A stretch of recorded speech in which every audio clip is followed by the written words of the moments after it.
Okay. What a week. This league is mayhem. There's potential that we get a bunch of teams at 7-7. Someone gets 7-7 and is cut out. That'd be crazy. There's a scenario where we have five teams finish at 6-8 with the highest score getting in and the lowest score getting last place to shoot 1,000 threes. Everything's up in the air. If you're 7-6, I don't want to say that you're definitely in, but you're probably going to be in the playoffs, unless you have that really low points for. So I'll say Ford, Caleb, myself, we're fairly square. We're likely going to be in the playoffs. Chase, there's a chance you miss. Derek, you have 6 wins. Ben, you have 6 wins. So it's anyone's game. It's anyone's game. But first, let's hear from our winner of the week. The none other than the dumpster fire. His game was actually the winner and the winner of the week and the loser of the week. But Ben scored 116 points and was loser of the week. So that's the highest scoring loser of the week we've had. But that's not who we're talking about right now. Let's hear from Ford. Ford, what went right? Hello, Club Boys. Coming to you as this week's highest scorer and at home very, very sick. So this won't be a super fiery... dumpster fire. Nice. Didn't mean to do that. Yeah, my team is weird. We are either the highest scorer or the lowest scorer. We don't really have an in-between. My boys, Josh Allen is this year's NFL MVP. Book it, stamp it, whatever you want to do. He's awesome. Lad McConkey had like 82% of the Chargers' total yards. That's a made-up stat, but it's not that far off. Njoku is a beast. Got a couple good waiver wires. Dowdle and Tracy have been awesome for me. The team's coming together at a good time. We're peaking at a great time. Everyone except Breece Hall, but it's okay. They let me pick up Braylon Allen. Thanks, Levin. I got to him. I've had him all year. Levin texted me like, "Oh, why did you pick up Braylon Allen?" Dog, I've been had Braylon Allen. Levin was trying to snake my handcuff out from under me. Nah, I got him. We're feeling good going into the playoffs. I think I'm pretty much into the playoffs. I just need to not score 20 points and lose this week, which, knowing the dumpster fire, could be done. Would be nice to have that 2 seed. I think I deserve it. I think we've been a scrappy team all year. And the league's in a weird place, so who knows? Gillum at the top is still fraud. I stand by that. Levin's saying Sam got screwed over. Man, fuck Sam. Sam deserves to be in last, even though he's not going to be. Yeah. I'm your winner this week, and hopefully I'll be your overall winner soon. Also, shout out Caleb, saw you at Tech.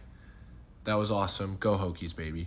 Ford, thank you so much for those kind words. Yes, I'm sorry for under the weather, but you were the highest scorer. So your team, I think, may be in a little bit of trouble this week with some buys. With Lad McConkey potentially going down with Breece Hall. There's some question marks we got going around, but I'm sure you'll find a way. You always do. At the time of recording, Ben has not sent me his video yet. It's a little before 5 on Wednesday. So I'm going to say, here we go, Ben, and here's your loser of the week, Ben. And then I'm going to play his video, and then we'll cut back and I'll make it sound like I already watched his video. So, Ben, what happened? What went wrong? What's up, fellas? Loser of the week video. Your boy put up 116 against Ford. It wasn't pretty by any stretch. Ford balled out, put up 170 on my head. It was never really close the whole time. Chuba Hubbard and George Kittle both shit the bed this past week, but I'm not really focused on that. I'm focused on the week ahead, trying to squeeze in the playoffs somehow. I need a big dub in a bad way against Steele, who's currently decimated with injury. Lamar Jackson on bye. He's starting Derek Carr, Tank Bigsby, and Isaac Garendo. Yeah, that's the guy. His lineup looks so ugly that if I don't somehow win, I have probably no right to be in this league. I just need a big week out of Chuba and George. If I can get those two guys to ball out, I feel like I'm gonna be in a good position. there's a lot of different situations and scenarios that can play out here. Levin's obviously been going through them, putting in that OT, running the calculations, running the numbers. Big quant guy. So we'll see. We'll see what happens. I'm excited for the punishment. Levin did tell me that I'm eliminated from the punishment. So honestly, I'll take that. I will take that. I do want the playoffs. What else? I got nothing. Go Panthers. Go Hokies. Let's go. It's going to be a big week. Exciting. I'm excited. I hope y'all are. Good luck, fellas. Benny D, thanks so much for those kind words. I believe in you. Okay, let's get into the recap, and then we'll do last week's, we'll do standings, we'll do this upcoming week, as we always do. First matchup, Derek and Sam. I tried to, as politely as I could, without telling Derek how to manage his team, say that your defense isn't going to get you -8 and you really need the point differential, so play your defense. And he did not pick up what I was putting down. He pulled his defense, wins by a score of 8. Broncos defense with 13 on the bench, 2 pick sixes. The trades he's made, I think people were laughing at them a little bit, but he's winning. DJ Moore, ever since I traded him and Waldron got fired, has been on fire. Jacoby's been really good. Laporta's caught 2 touchdowns. Just very solid all around from Derek. He gets in the win column again. Saquon with 20, Josh Jacobs with 21, DJ Moore with 23, Jacoby with 15. Aaron Jones, I think, is washed. His day was saved by that touchdown, but he's been fumbling a lot recently. He just has not looked as good. So in that aspect, Derek might be in trouble. I just saw the notice that Trevor Lawrence is done for the year, so that's pretty bad for his Brian Thomas Jr. stocks. But although he did look fine with Mac Jones airing out last week, even though Mac Jones is horrible. But Derek, gets a. This was a must win for both teams. Derek does come away with it, 6-7. So he will avoid last place. He could still get into the playoffs, but he will avoid last place for sure. He has the point differential on Rory and Steele, so even if he loses, he gets the same record as them. He's fine. Sam, 128, sitting 5-8, 4th in scoring. Did not make the right roster moves this week. Lost by 8. Obviously, it should have been 21 points. But, Tua had 10 more points than Stafford. Jaden Reed finally had a good week. He had 19 points. CD only had 5. So CD just was really the reason that Sam lost this week. He probably had more times I can count. He was either hitting the hands, didn't catch it, and then he was injured and just didn't want to play anymore. So CD, takes Sam down. Sam goes down with the ship of the Cowboys. Jameson Williams over Jaden Reed. I mean, I get it. Sam's been playing him a lot. He's very hit or miss. Just was a down week for Jameson Williams. Drake London looked good, 17 points. Puka looked good. Trey McBride is the best pass catcher on the Cardinals. He's Kyler's safety blanket. He hasn't scored a receiving touchdown yet this year, but he's still just been a monster. And then, Tony P looked washed, but Chase Brown really has been saving Sam's 0 RB season. I still regret dropping him every day of my life, but those were draws. So, Derek, 6-7, currently in the playoff picture, last slot. Sam, 6-8, going to need some magic to happen if he wants to get in. Chase and Caleb. Oh, and by the way, I went 3-2 in predictions. The Derek Sam game I got wrong, and the Ben Ford game I got wrong. Brings me to 33-32 on the year. Okay, Chase and Caleb. This game was back and forth the whole time. Looked like Caleb had it in the bag. Looked like Chase had it in the bag. Obviously, Caleb ends up coming out with a 10-point win, mainly due in part to Brock Purdy only having 2 points. The 49ers Super Bowl window has never been shut more aggressively than any. The window slammed shut so hard that I'm surprised the window didn't break. CMC done for the year. Purdy only with 2 points. Obviously in the snow, so it's a little hard. Debo is fat and slow. Ayuk obviously out for the whole year. It's just, they're cooked. They're cooked. Chase has definitely got to be feeling a little concerned with Purdy, that he might even go to Anthony Richardson, who, as we all know, I drafted and dropped. I cut ties with him pretty immediately. But Chase, as it always has been for Chase, tough lineup decisions. Went with the wrong one. He's lost 4 in a row. Calvary with 6 points. Keenum with 24 on the bench. Sam Darnold with 19. Brock Purdy with 2. Anthony Richardson with 21. Brock Purdy with 2. And then the biggest miss of the whole week was benching Jerry Jeudy. who had 40 points on Monday Night Football. That was crazy. That's something you hate to see on the bench. I did say it, but Chase's bench outscored most of the teams this week. His bench absolutely popped off. I do think Dallas Goedert is injured, but he's got Mark Andrews and Travis Kelce. We'll get into his matchup with me this week later, but he might be in trouble this week with literally all of his running backs being on bye. Caleb, the Jaden Daniels Terry stack brought him home this week. Cooper Kupp had his worst week since returning from injury with 4 points. Didn't matter. Caleb scored 141, 27 and 27 for Jaden Scary Terry. Jahmyr Gibbs, a little bit of disappointment.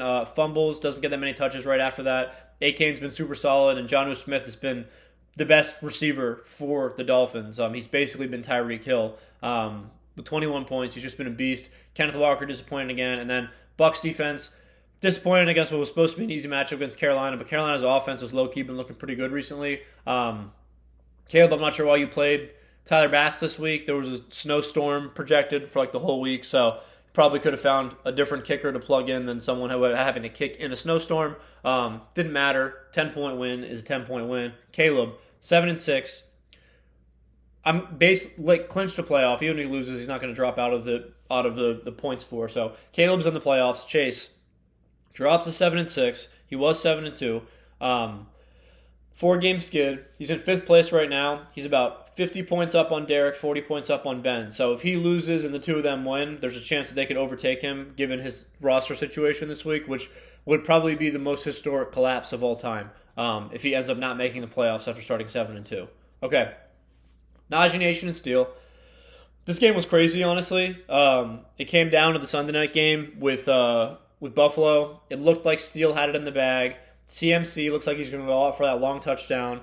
Gets shoelace tackled, hurts his knee, goes down immediately the next play, done for the year. CMC's done for the night. Steele only needs 7 points from Amari Cooper. He doesn't get it. Amari finishes with 4. So, Rory squeaks out a win. Steele plays the wrong guys again. Hunter Henry on the bench with 14. TJ Hockenson with 5. Tank Dell only with 3. Literally everyone else on his bench had more points than that. He got production out of his kicker and his defense. He still wasn't able to break 120. And this week he's without Lamar and Jonathan Taylor and CMC. So Steele is in serious danger for this upcoming week. Rory gets it done on the back from none other than Najee Harris. 25 points for Najee. Mahomes was 16. James Conner disappointed with 11. A.J. Brown disappointed with 11. Nico was good. Taysom Hill, done for the year. Evan Ingram was solid. Darnell Mooney disappointed. The Falcons look really bad. Colts defense does disrespectful to play them against my Pats, but you know.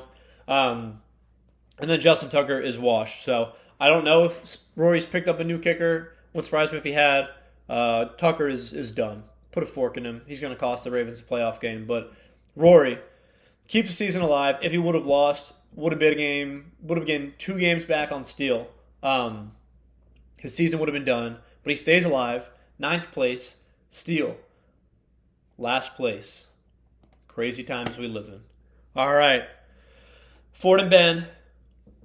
This is a big win for Ford. Drops 169. Ben with 116. Just a really good game from Ford. Josh Allen with the pass and receiving touchdown. That was crazy. Best fantasy play of the season for sure. Joe Mixon with 21. Pickens with 16. Lab with 20. And Njoku with 26. Rico Dotto with 21. Tyron Trace with 14. So everyone except for Breece Hall and the Texans D showed up for Ford this week. He's not even going to drop Kaimi Fairbairn. He's keeping him through the bye week. That's dedication. And the crazy thing is Ford could have scored even more points had he played the Steelers defense over the Texans defense.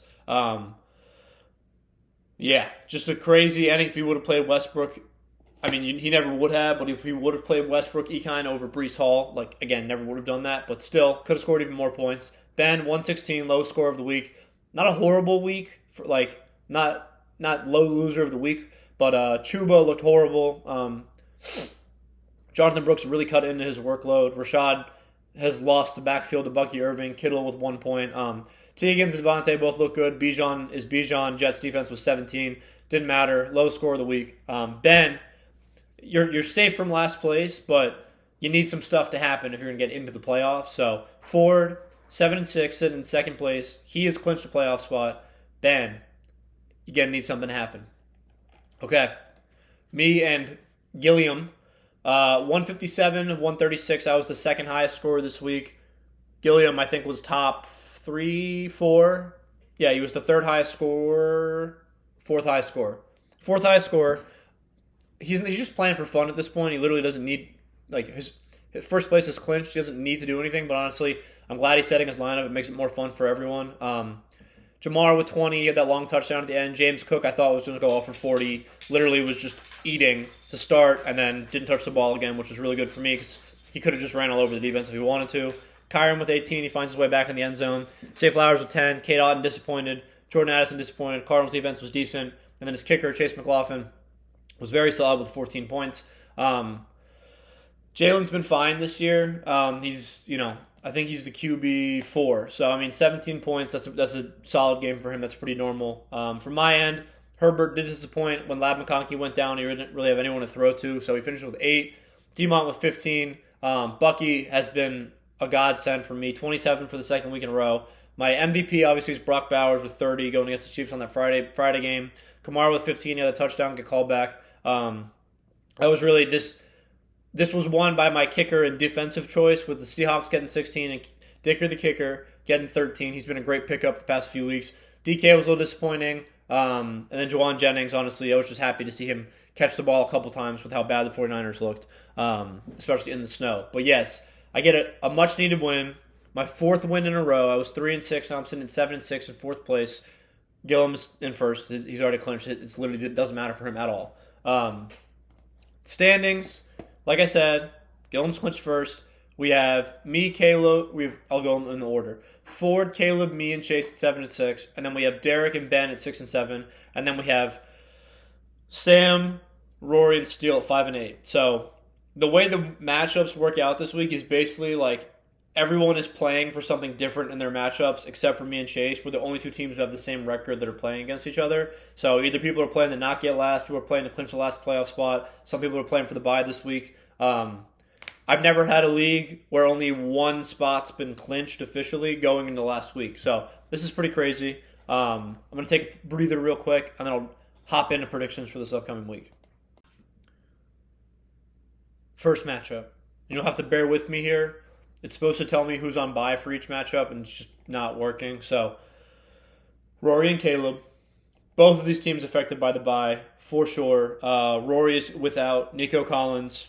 I don't know why he's still rostering Justin Tucker. Caleb is really hurt. He's down his Jane Daniels and Scary Terry stack, and he's also down Cortland Sutton. So he's done three normal starters. Rory currently is a 2-point favorite.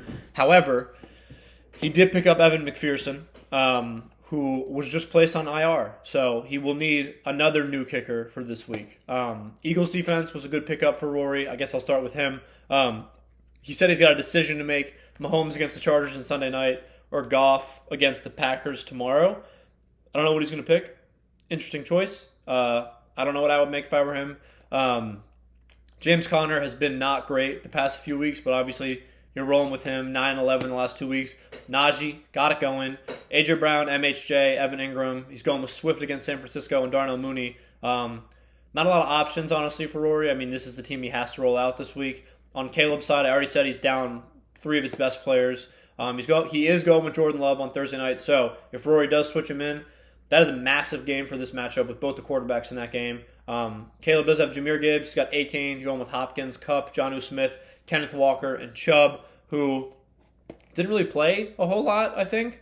He only carried the ball 9 times against Denver and 2 catches. Obviously, he got in the end zone, so it was a viable fantasy day. But, these two teams have played each other already. In week 1, Caleb won 159-120. So both these teams, I'm going to say this for everyone, everyone except for Gilliam needs a win this week. So I'm not going to say everyone's a must win, but both these teams are competing for very different reasons.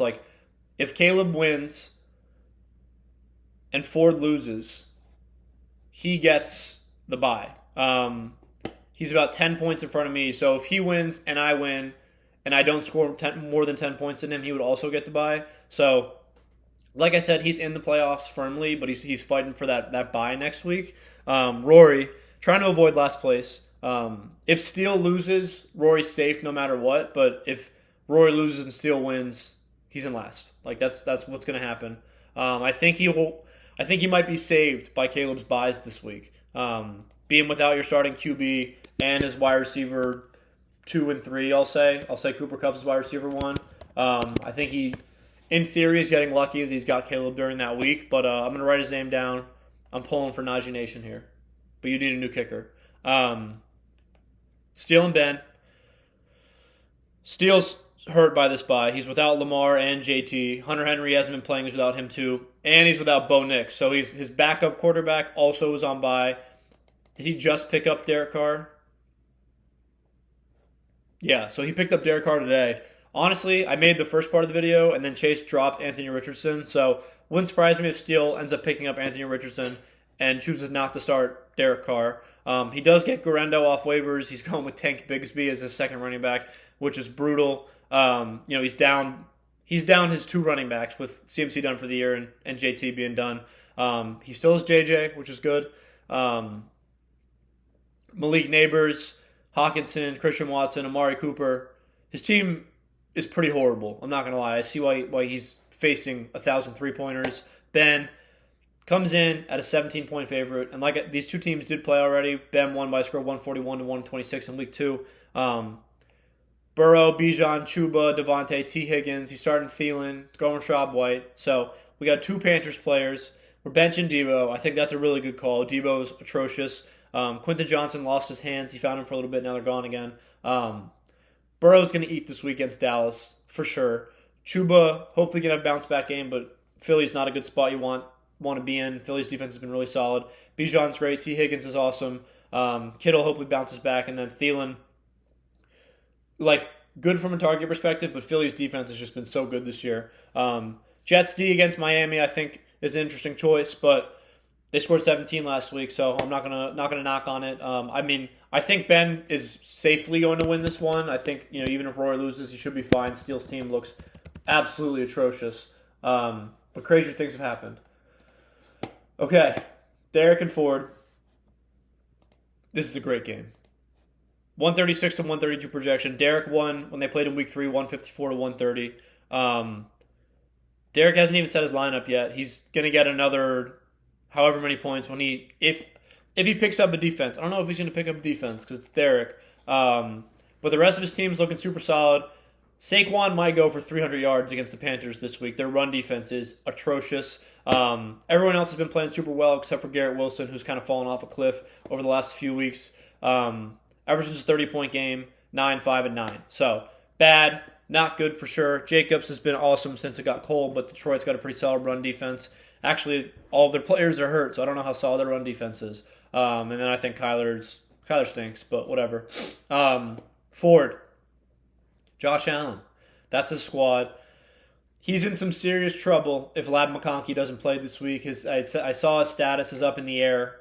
We're not sure if he's going to play. He'll plug likely Jalen Waddle in, who has been very hit or miss the whole year, mostly miss. Pickens is obviously great. He gets a start. Tracy's been a good waiver pickup for Ford. And Njoku's been awesome. Daddle's been decent. So this would be a good one. I wish Derek would set his lineup, and I know what defense he's playing. I think I'm going to pick Ford just based off the fact that I honestly don't know if Derek is going to set his lineup, even though a lot is at stake here. I think Ford wants it more. So Sam and Gillum. These two teams did play already. Gillum won by a score of 155 to 151, so another 150-point loss and an L for Sam. Sam is projected for 143, which is good for the second highest projection right now. Who does he have on bye? Who we got on bye? Yeah, so he's without Pittman and Jeremy McNichols, nothing big. Gillum is without Zay Flowers and then Eckler, but Eckler's on IR anyway. So this matchup's not as impacted by buys as some other one. Sam is giving Jaden Reed the start. I'm just looking at his team. Yeah, Jaden Reed, Drake London, Chase Brown, Tony Pollard, Trey McBride, CD Puka. Titans defense against Jacksonville, that's a great play, especially with T-Law being done for the year. It's Mac time. The Mac attack is back. Gillum, again, doesn't need this win. Basically the same lineup as last week. Nothing's really changed. Zay Flowers on bye. He's rostering 2 kickers. He's doing his own thing. Devontae Smith, hopefully he gets back from the injury. I think Sam takes this one. I think he does. I picked him last week and was wrong. I think Sam gets upset every single time I pick him to win, but I'm not going to stop. because Sam was who I had winning the whole league at the beginning of the season. So really, I did this to him. Okay. Me and Chase. Here we go. Chase. Wow. Okay. I am a 32-point favorite because everyone on Chase's team is on bye. I am projected for 149, Chase for 117. We did play previously. Chase beat me pretty bad, 154 to 110.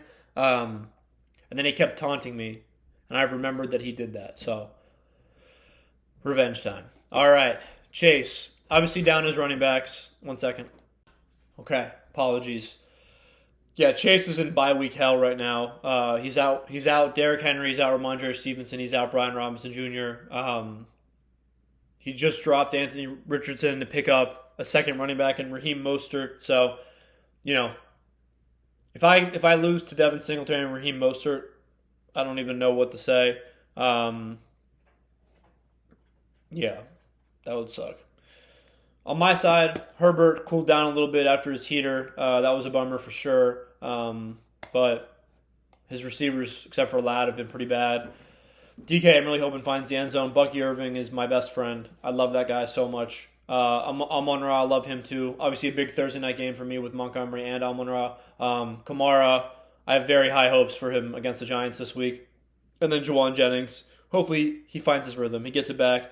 Vikings D, we're back after being on the Seahawks last week. And then Dicker the kicker has been lovely. It's been a lovely addition to the team. I did just write my name down. I don't think that surprised anyone. But that's what I'm going with. And that wraps me for this week's edition. If anyone has any questions on playoff implications or anything, hit me up. But other than that, thanks for watching. Happy Wednesday. And go Pats.